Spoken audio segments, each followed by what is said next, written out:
गवना कराई महादेव पर्वत पे आवलेनी।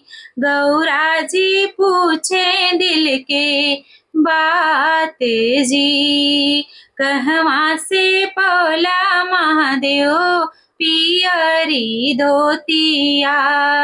हीरा मोती जड़ल की नारे जी, कहवा से पौला महादेव पियरी धोतिया।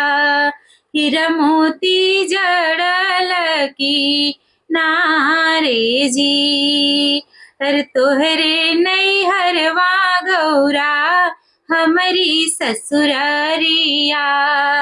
धोतिया दिहली सासू जी हाँ मारी जी, तोहरे नैहरवा गौरा हमारी ससुरारिया।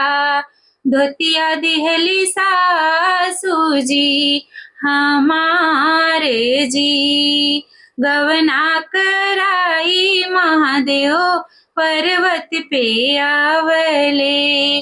गौरा जी पूछे एक बात जी, कहवा से पौले महादेव गज मोती हरवा।